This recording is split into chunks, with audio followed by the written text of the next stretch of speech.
Hi there everybody, this is David, and today we're going to be talking about 10 essential modern RPGs. 10 RPGs that kind of showcase the breadth and the depth of the genre. 10 modern day classics. And we're only going back the past 2 or 3 years here. We're going to be looking at action, turn-based, strategy, the whole gamut, everything. And that's totally worth a sub as you come and you join a party and you level on up with me.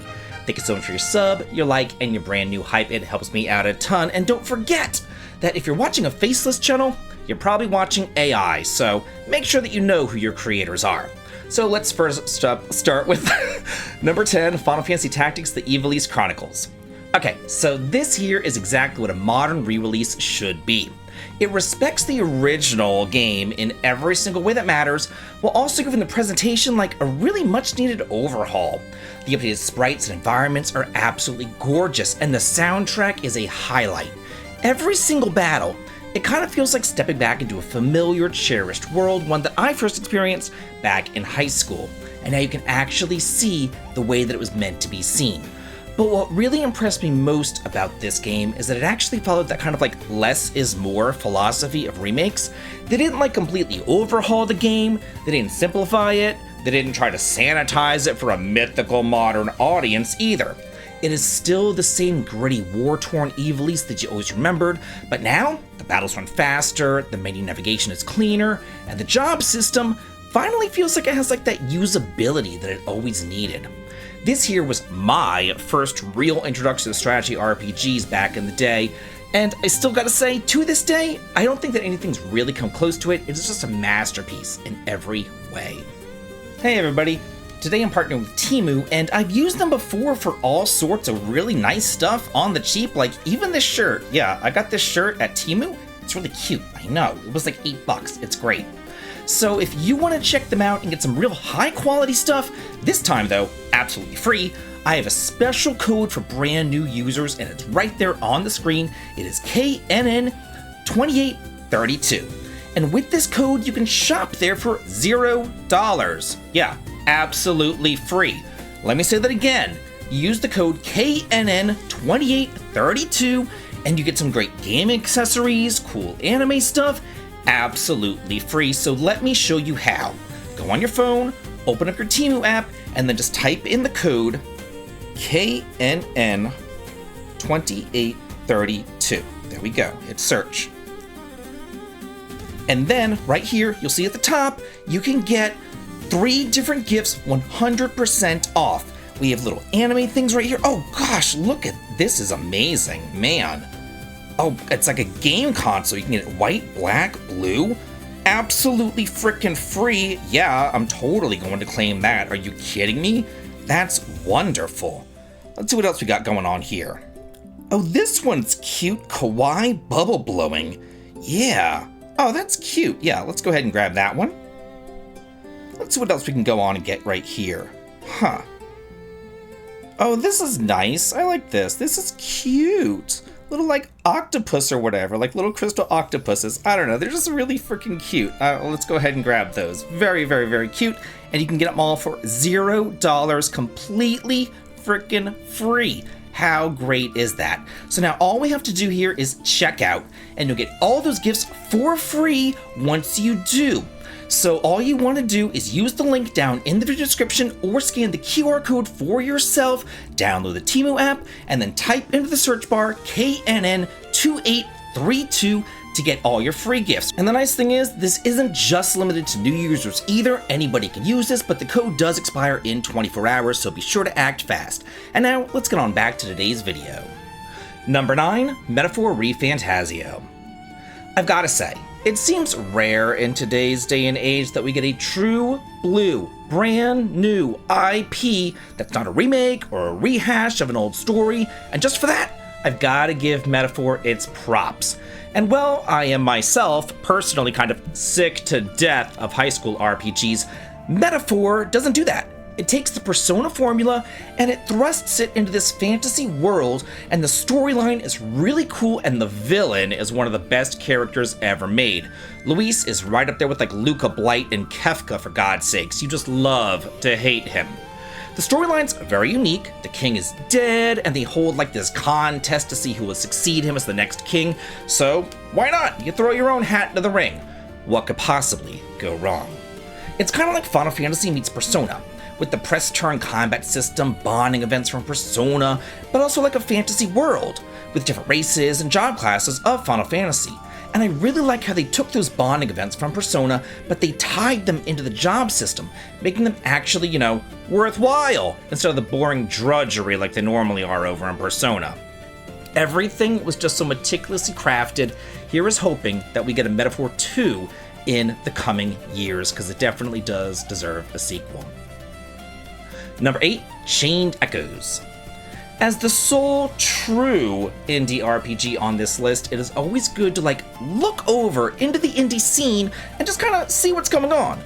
And right now there is a huge resurgence of SNES-inspired, really cool RPGs that are full of world maps, multiple party members, and neat throwbacks to the golden age. The solo creator, one guy, Matthias Linda, should be incredibly proud, because he single-handedly created a modern masterpiece. This takes the best of the SNES classics and it puts a twist on them. It combines the pixel art with this fresh combat system with this little meter and everything else like that going on. It encourages strategy, but you don't have to grind. And the story is pretty dark too, and deep as well, so it's not just some sort of light-hearted throwaway story. There's a bonus board that allows for really neat challenges, there's a class system, skill trees, hidden areas, and most badass of all, you get to control mechs, where you can fly across the screen that you could only previously run across. I mean, we all know that there is a never-ending deluge of shitty RPGs coming out on Steam, but this here bucked that trend. So if you want to experience a love letter to the genre, then do not miss out on this one. Number 7, Visions of Mana. I adore the Mana series. It is one of my favorites. I mean, it is Square Enix's flagship action RPG series after all. No matter how much they actually want to take Final Fantasy and transform that into an action game, action will always be Mana for me. I've been playing this series ever since Final Fantasy Adventure came out back on the Game Boy. That was actually Mana. But somewhere around the PS2 era, they did this series dirty by branching it off into multiple genres, and it kind of lost its identity and it slowly died. But they totally fixed it with Visions of Mana. They went back to the basics and they revived the series with multiple characters to choose from, each with their own unique fighting styles, 8 different elemental spirits that you can recruit who not only allow you to traverse and explore the world in their own unique ways, but they also allowed you to change classes and open up a ton of jobs, each of them unique to each spirit as well as each character. There's 60 something jobs, it's crazy.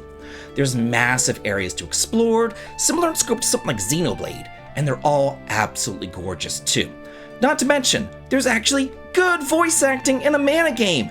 It doesn't sound like nails on a chalkboard like in Trials of Mana, so this here is the real deal. Square's been going back to the basics lately, and I could not be happier. There was no reason to always be constantly reinventing the wheel every single time. All we want as gamers is a fun game that works. You have fun with it, that's all I want, and Visions of Mana definitely works. Number 6, Unicorn Overlord. Okay, so we've seen turn-based tactical RPGs with Final Fantasy Tactics, but Unicorn Overlord is a real-time strategy game, something more in the vein of Ogre Battle or even the Growlancer series back on the PS2 and the PSP.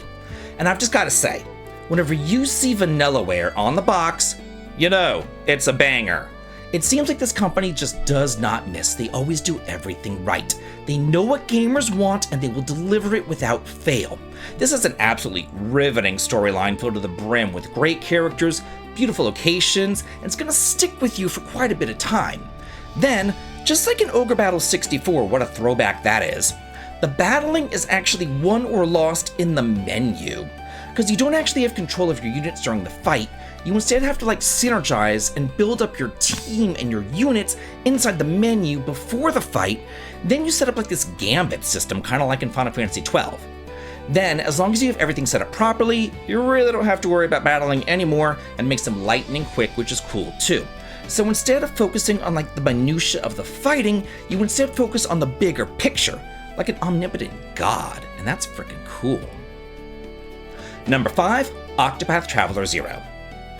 I love HD 2D, I love the style, I love world maps full of hidden nooks and crannies and secrets, I love job classes, I love turn-based battling, and well, you know, the entire Octopath Traveler series has all of that in spades. I do feel like Octopath Traveler 0 is easily the best of the bunch. It's kind of rare to find a game that just gets better and better and better and better. Like 1 was good, 2 is better, 0 is the best. It's so good. If you just call this a port of a mobile game, that is an absolute insult because it's nothing of the sort. This pulled off something that I didn't really expect because it took that Octopath formula and it turned it on its head. Something that always bothered me about the previous games was like, once you finished a story and you went through each chapter, I kind of forgot what happened in the last guy's story, and none of the stories were ever connected, so it felt like 8 separate journeys. But here, you don't follow your character stories, you follow 3 villains' stories, so it's so much easier to keep track of those 3 stories rather than 8 stories. Not only that, instead of just having like 4 characters in battle, you have 8 characters in battle, and instead of having 8 characters total, you have like over 30 characters that join your party. It is crazy. Now that I've seen the way they've just like elevated the Octopath Traveler formula, I can't possibly see them taking Octopath Traveler 3 and going back to the way that they did 1 and 2. They gotta do it the same way they did 0 or even better, because this thing is fantastic. Number 4, Trails in the Sky First Chapter Remake. This here is the kind of remake project that really restores your faith in humanity. The original game meant a lot to people, including me. I got it back on the day. This here, though, is the foundation of the entire Trails series. It is the starting point of a journey that has spanned decades. And instead of just kind of like rushing this out or slapping a coat of HD paint on it, Falcom approached this remake with like genuine respect. The updated visuals are stunning. The environments are detailed, the character animations actually have personality, there's great voice acting, and the whole world of Liberl just feels more alive than ever. I mean, I thought that the graphics in the Calvert arc were like okay and fine, but these graphics, curb stomp them. They are so good. Estelle and Joshua's dynamic is as heartfelt and as charming and as beautifully paced as it always was, but now it's just presented with like a little bit better care and polish. The combat's also been refined to flow more naturally, the movement feels smoother, the writing is really well done, and every single chapter reminds you why the series captured so many people's hearts in the first place. This isn't just a great remake, it's actually one of the best games ever made, period. It is both a love letter to fans, but also the perfect entry point to Trails to newcomers who've never played the games before. Number 3, the 4 Dragon Quest remakes. Here we're talking about 1, 2, 3, and 7. It is no secret that Dragon Quest is my favorite series of all time. It has everything that I've always wanted in an RPG. They have world maps, they have cute characters, they have job classes, turn-based combat, tons of secrets, deep history and lore, and I think that this is also key. You know what you are getting whenever you buy a Dragon Quest game. Whereas Final Fantasy is like super fickle, they don't know what the hell they're doing. Dragon Quest charts its own steady course, but that's not the real beauty of these remakes. I mean, all 4 of these games have been remade before, some of them many times before. But this is the only time that it actually feels like they've actually like really been reborn. This is my childhood served me on a silver platter. Dragon Quest 1 was the first RPG that I've ever played back on the NES. Dragon Quest 2 and 3 followed shortly thereafter. They literally defined my childhood and they made me into the RPG lover that I am today. But then Enix left the Western market during the SNES era, and I was just crestfallen, y'all. But they returned with a bang with Dragon Warrior 7 on the PlayStation, which came out whenever I was in college, and I've just loved the series ever since. These remakes are great. Number 2, Final Fantasy VII Rebirth. Absolutely breathtaking. Really no other words could be used to describe this game. You could literally play it for hundreds of hours and still not see everything that it has to offer. There's just so much like jam-packed into this world. It's amazing what they were able to accomplish here. And while I do personally wish that they kept the combat turn-based, I also can't really knock it because what they did implement is still pretty fun, you know what I mean? Every single character has their own unique playstyle. They're not just like carbon copies of one another. Their synergy attacks has been implemented, allowing your characters to kind of like combine up with one another.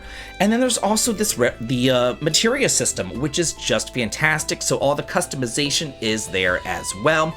There's also skill trees, further customizing your characters. So really making everybody unique. And well, yeah. You could just go through the game, spend 50 hours going from story beat to story beat and all that kind of good stuff, but I gotta say, there ain't no fun in that. The real joy of Rebirth is going off the beaten path, seeing the beautiful vistas, seeing what's out there, seeing what you can find, discovering new materia, finding that new summon, or stumbling across the unique side quest, or just listening to Chadley blab on and on and on. Personally, I've just got to say, I love the joy of discovery. That's why I play Xenoblade games and stuff like that. I love discovery, I love exploration, and this game has that in spades. And finally, number 1, Clair Obscur Expedition 33. Whenever you were talking about essential modern RPGs and really seeing the breadth and depth of the genre, seeing what games are really out there, then you've got to end the list with a bang. This here was the best one that came out. It came out of nowhere and it blew the big boys away. From the moment that I picked it up, I really couldn't put it down. I was hooked on it for weeks. I even skipped the gym to play this and stay home. Like, that's saying a lot. That's a pretty big deal for me. I could not wait to get to the new areas, find the little Easter eggs that was inside of it, look at the new dungeons, and just see what was going to happen next. The story had me on the edge of my seat. The world felt alive, the characters felt like real people with real problems and real emotions, and the voice acting blew me away too. It was an all-star cast and they felt like real people. There was also this dodging and parrying combat system, which at first I was rather apprehensive about, but the more that I played it, the more I was fine with it. And I've got to say, the storyline. 99% of JRPGs is, there's an evil empire versus a good kingdom. Or, hey, my little hometown just got burned down. I need to go and get revenge. Not this one. This is a life or death struggle in a topsy-turvy world where you die at the paintress's whim. I played a lot of RPGs, and I've seen the same general story many times over, but I've never seen this story told before. And also, just like a lot of indie RPGs, it borrowed stuff from the classics. We're talking world maps, boats, airships, hidden treasures, super bosses, and then you combine that with tried and true turn-based combat. This here is what Final Fantasy XVI should have been. But, as we all know, we're living in a topsy-turvy area, and you never know what you're going to be finding. So that's it for my 10 essential modern RPGs. But I want to ask you, what are your essential RPGs? Let me know down in the comments. And if you want to see more, check out 10 RPGs that I'm most looking forward to this year. And as always, have a good day.